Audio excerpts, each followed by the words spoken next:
Secara garis besar, tugas pokoknya yaitu melaksanakan kegiatan pendidikan, pelatihan, baik itu di tataran pendidikan pembentukan bintara dan beberapa kegiatan pelatihan maupun pendidikan pengembangan spesifikasi beberapa personil dari masing-masing satker, khususnya di satker di Polda. Assalamualaikum warahmatullahi wabarakatuh. Selamat Waalaikumsalam. pagi. Alhamdulillah pagi ini kita bertemu kembali bersama saya AKBP Dadan Rusdian di acara podcast Lemdiklat Talk. Dan pada pagi ini kita sudah kedatangan tamu yang istimewa yaitu Bapak KSPN Polda Bengkulu, Bapak Kombes Pol Andi Dadi SIK. Kami sapa dulu Bapak KSPN, apa kabar? Alhamdulillah kabar sehat dan baik-baik semuanya beserta staf dan jajaran Pak Dadan. Baik, Bapak KSPN. Bapak KSPN, kegiatan podcast Lemdiklat Talk kali ini tentang temanya kampus unggul. Nah, sebelum kita masuk ke materi, mungkin bisa disampaikan riwayat penugasan Bapak KSPN yang telah dilalui selama berdinas. Baik, terima kasih Pak Dadan atas waktu dan kesempatan yang diberikan kepada kami, pelaku pribadi saya KSPN. Eh, Cerita terkait masalah riwayat kedinasan, sebelumnya kami informasikan bahwasannya saya adalah alumni Akademi Kepolisian tahun 1999. Kemudian pertama kali bertugas di Polda Kalimantan Barat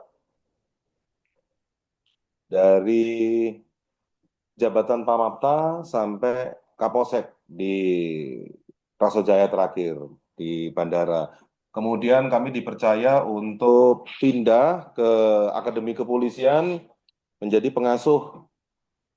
Pengalaman tugas selama menjadi pengasuh dari tahun 2003 sampai tahun 2006, selama 3 tahun di jabatan Komandan Peleton Taruna, tahun 3 Kompi 2 di Batalion Tantia Sudrajati, yang sekarang tahun 2003, mungkin semua eh, adik asuh atau anak asuh saya yang rata-rata sudah menjabat jadi Kapolres, bahkan mungkin ada yang sudah jadi Wadir. Ya. Kemudian berikutnya jadi Komandan Kompi Taruna secara singkat. Setelah itu, alhamdulillah diberikan rezeki untuk bisa masuk pendidikan PTIK. Setelah PTIK, saya ditempatkan di Polda Nusa Tenggara Barat.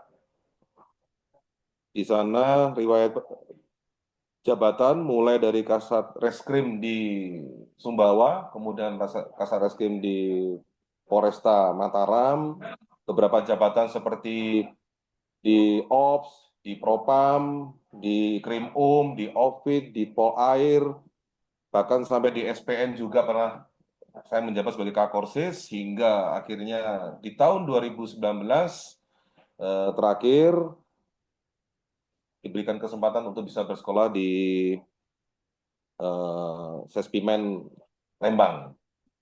Setelah dari pendidikan Sespimen di Lembang, dipercaya dan ditempatkan di Polda Bengkulu dengan riwayat jabatan pertama kali 2 bulan di Direktorat Pam Ovid, kemudian 9 bulan di Direktorat Kasubdit Jatan Ras, kemudian dipercaya mengemban amanah menjadi Kapolres Bengkulu, dan alhamdulillah di masa menjadi Kapolres Bengkulu, kami bisa menaikkan tipologi menjadi Kapolresta dan menjadi PS Kapolresta Bengkulu.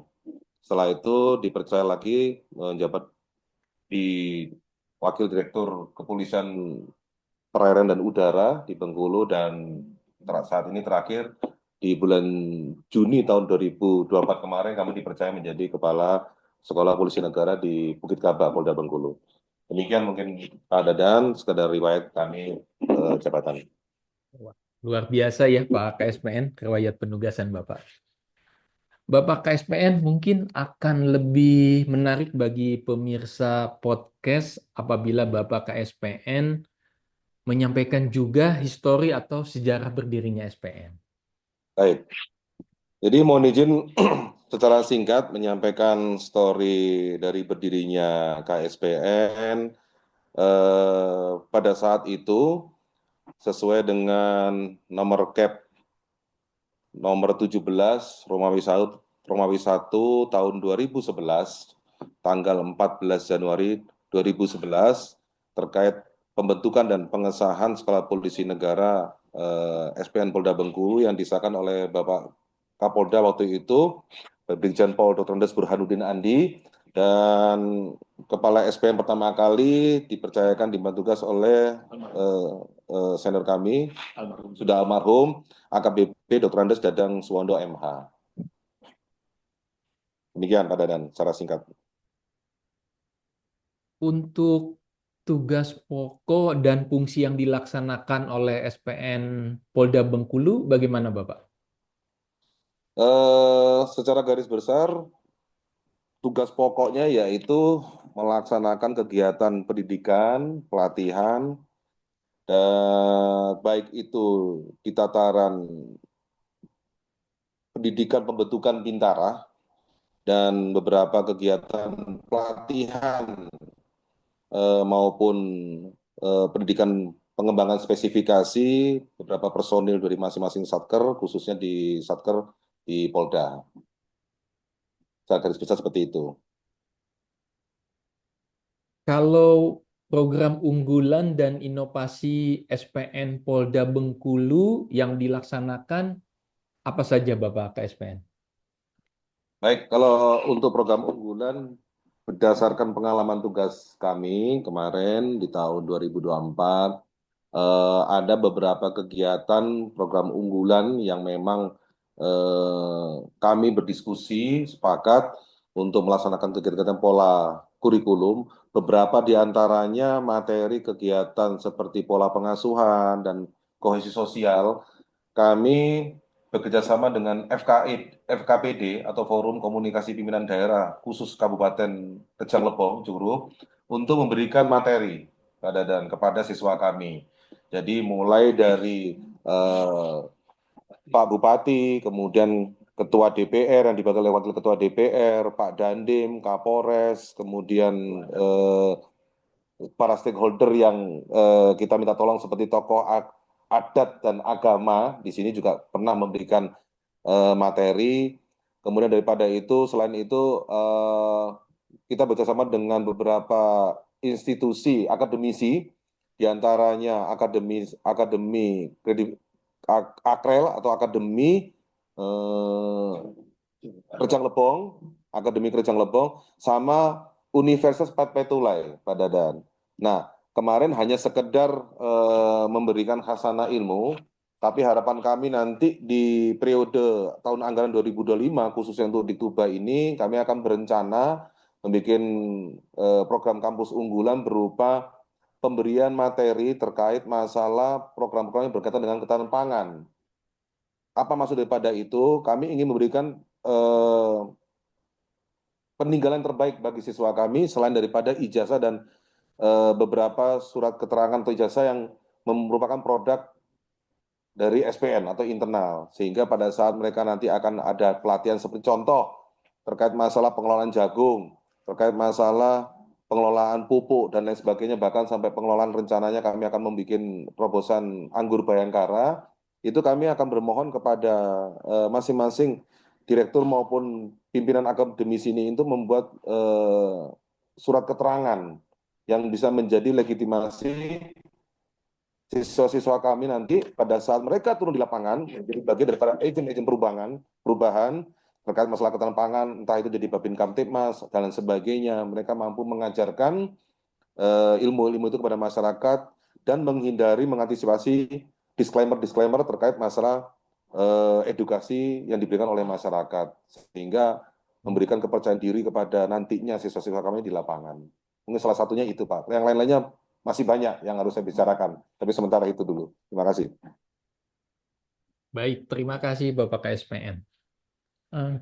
Sebagaimana kita ketahui, Lemdiklat Polri ini memiliki program prioritas yaitu kampus integritas, kampus modern, kampus unggul, kampus hijau, sehat, dan bahagia.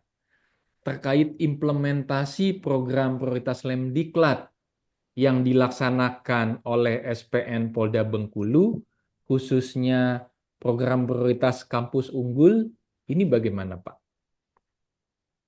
Baik, Pak Dadan, terima kasih. Implementasinya. Implementasi yang sudah kami laksanakan, terkait yang mudah dulu ya, Pak Dadan, terkait masalah kampus hijau, kampus wisata.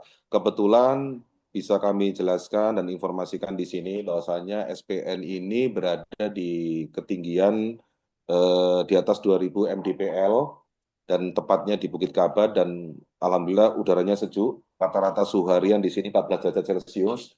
Kami di sini punya lahan yang lumayan luas dan representatif. Sementara yang sudah berjalan, beberapa lahan yang sudah bisa dimanfaatkan untuk kegiatan budidaya sayur-sayuran buah-buahan yang memang dulu sebelum program ketahanan pangan ini digelorakan atau dicanangkan oleh Bapak Presiden, kami sudah melaksanakan itu Melaksanakan. semua dan Wah, luar apa biasa. namanya betul membentuk apa namanya kelompok tani, memberdayakan masyarakat setempat di sekitar SPN khususnya di desa Sumber Bening, Kecamatan Sumberjang. Itu yang cek untuk kampus hijau. Kemudian untuk smart kampus kami punya ruang smart class, Pak Dadan, yang setiap periode Diktuba itu digunakan untuk pengajaran-pengajaran terkait masalah pelajaran komputer dan pelajaran operator-operator terkait masalah memasukkan NIK, kemudian registrasi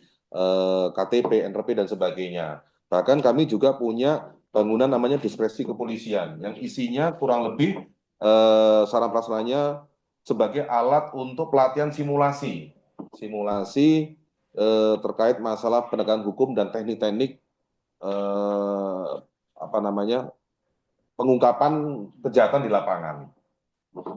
Itu yang masih apa namanya dipercayakan kepada BTIK, tapi kami kemarin sudah menyampaikan dan melaporkan kepada Bapak Kapolda bahwasannya berkenan mungkin kiranya di tahun ini bisa sarana prasarana bangunan tersebut dilimpahkan kepada SPN sehingga kami di sini juga bisa merawat dengan dasar itu memperbaiki dan meningkatkan bahkan nanti ke depan mungkin kami akan bikin program-program lanjutan terkait program Diktuba nantinya masalah teknik-teknik ke fungsi kepolisian dan diskresi kepolisian bahkan kepada personel-personel yang memang belum pernah merasakan sensasi atau belajar menggunakan simulasi diskresi kepolisian.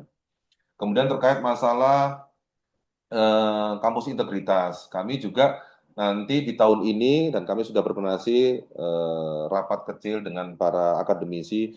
Kami nanti juga akan membuat terobosan semacam FGD yang kami akan podcast antara siswa kami Diktuba dengan mahasiswa. Mungkin ada beberapa studi kasus yang viral yang beredar, kita bahas bersama, mereka bahas bersama, mereka belajar menyelesaikan masalah, belajar memberikan solusi, harapannya mahasiswa kepada Polri, mereka selaku generasi-generasi penerus Polri seperti apa, kemudian jawaban kita tanggapan seperti apa, dan harapan kita kepada mereka akademisi juga seperti apa, itu menjadi insya Allah konsen kami di tahun ini. Demikian mungkin Pak Dadan. Terima kasih.